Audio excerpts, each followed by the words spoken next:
Pengadaan, dengar kata ini aja, yang kebayang pasti proses yang rumit ya kan? Tapi gimana kalau ternyata di balik kerumitan itu ada kunci buat membuka inovasi layanan publik? Nah, hari ini kita akan bongkar tuntas misi strategis pengadaan cloud, khusus untuk Anda, para aparatur sipil negara yang siap bawa perubahan. Pertanyaan ini nih yang sering banget ada di pikiran kita semua. Di satu sisi, ada setumpuk aturan pengadaan yang harus kita patuhi. Di sisi lain, masyarakat nuntut kita untuk terus berinovasi. Emang bisa keduanya jalan bareng? Jawabannya, absolut bisa.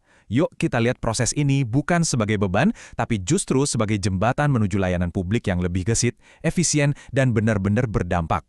Inilah misi kita bersama. Oke, kita mulai dari bagian pertama. Misi strategis pengadaan cloud. Kenapa saya sebut ini misi? Soalnya, ini tuh lebih dari sekedar prosedur administrasi biasa. Ini adalah sebuah tugas besar dengan tujuan yang jelas, meningkatin kualitas pelayanan untuk bangsa dan negara kita. Ini dia perubahan mindset yang paling fundamental. Kita itu bukan lagi sekedar beli server atau beli software, bukan. Kita sedang berinvestasi pada kelincahan, keamanan, dan skalabilitas untuk layanan pemerintah di masa depan. Jadi, memilih cloud itu artinya kita memilih platform untuk inovasi jangka panjang. Oke, sekarang kita masuk ke bagian kedua, membangun fondasi evaluasi. Tahap ini krusial banget, tapi seringkali justru dilewatkan. Tanpa fondasi yang kuat, kita mungkin cuma bakal dapat pemasok yang jualan produk. Padahal, yang sebetulnya kita butuhkan itu adalah mitra strategis yang mau jalan bareng kita buat mencapai tujuan. Yuk, kita bedah gimana cara bangunnya. Nah, perhatiin deh 3 kriteria utama di sini. Kemampuan teknis, itu ibarat mesinnya. Seberapa kencang, seberapa aman, dan seberapa fleksibel platformnya. Terus stabilitas finansial. Ini penting buat mastiin mitra kita nggak bakal tiba-tiba hilang di tengah jalan. Dan yang terakhir, kualitas dukungan. Wah, ini ibarat jaring pengaman kita pas lagi ada masalah teknis. Ketiganya ini harus seimbang, nggak bisa pincang salah satu. Nah, setelah kita tahu persis apa yang kita cari, langkah berikutnya adalah membuat blueprint atau cetak biru dari misi kita. Disinilah peran Request for Proposal atau RFP jadi penting banget. Dokumen ini bukan sekedar surat minta penawaran harga loh, tapi ini adalah panduan lengkap tentang apa yang kita butuhkan dan gimana cara kita menilainya. RFP yang solid itu wajib punya 3 pilar ini. Pertama, kebutuhan teknis yang super detail.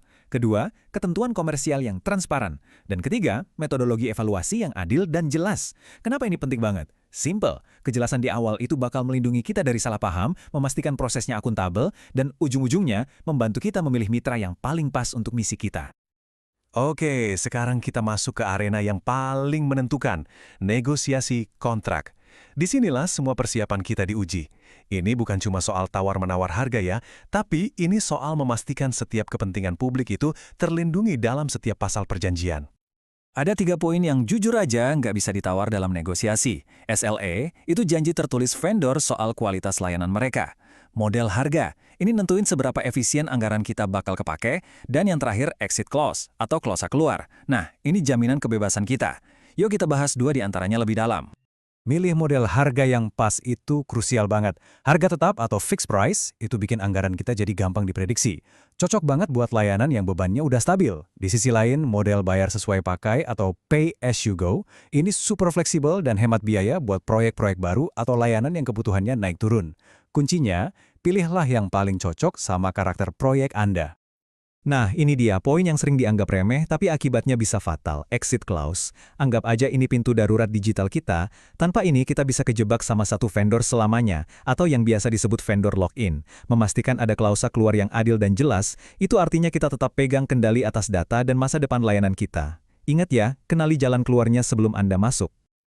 Sebagai ASN, kita kan nggak bisa lepas dari konteks regulasi. Betul? Yuk, sekarang kita beralih ke panduan spesifik untuk pengadaan di Indonesia. Karena ya, paham aturan main adalah kunci supaya misi kita ini berjalan dengan benar dan aman. Salah satu aturan main yang paling utama di Indonesia itu adalah TKDN, atau Tingkat Komponen Dalam Negeri. Ini bukan sekedar aturan birokrasi loh, ini adalah sebuah strategi nasional. Maksudnya, setiap rupiah yang kita belanjakan untuk cloud sebisa mungkin harus ikut menumbuhkan ekosistem teknologi lokal. Ini adalah cara kita membangun kedaulatan digital Indonesia. Jadi kita bukan cuma jadi konsumen, tapi juga pemain. Jadi kalau kita rangkum, ada 3 pilar regulasi yang jadi panduan kita. Pertama, manfaatkan e-katalog LKPP. Ini tuh kayak toko online-nya pemerintah yang bikin proses pemilihan jadi lebih cepat dan transparan. Kedua, ya wajib ikuti alur proses pengadaan pemerintah yang berlaku, biar akuntabel. Dan ketiga, pastikan solusi cloud yang kita pilih itu memenuhi regulasi TKDN. Menguasai 3 hal ini adalah kunci supaya misi pengadaan kita bukan cuma inovatif, tapi juga taat hukum.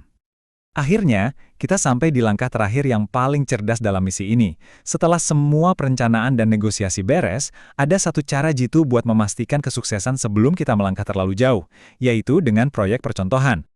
Anggap aja ini semacam gladi resik. Dengan proyek percontohan skala kecil, kita bisa ngetes semua janji-janji vendor di dunia nyata. Platformnya beneran andal nggak? Tim supportnya gerak cepat nggak? Ini adalah cara paling efektif untuk memvalidasi pilihan Anda dan yang paling penting, mengurangi resiko kegagalan dalam skala yang lebih besar. Coba ingat angka ini. 1. Ya, 1. Mulailah dengan satu proyek kecil. Satu keberhasilan itu bakal membangun kepercayaan, ngasih kita pelajaran berharga, dan jadi fondasi untuk transformasi digital yang lebih luas di instansi Anda. Jangan coba-coba merebus samudera sekaligus. Mulailah dengan memanaskan secangkir air dulu. Jadi, setelah kita memahami semua langkah strategis ini, pertanyaannya sekarang kembali kepada Anda. Dengan pengetahuan dan strategi yang tepat di tangan, layanan publik terobosan seperti apa yang akan Anda wujudkan, potensinya itu tanpa batas, dan misinya sekarang ada di pundak Anda.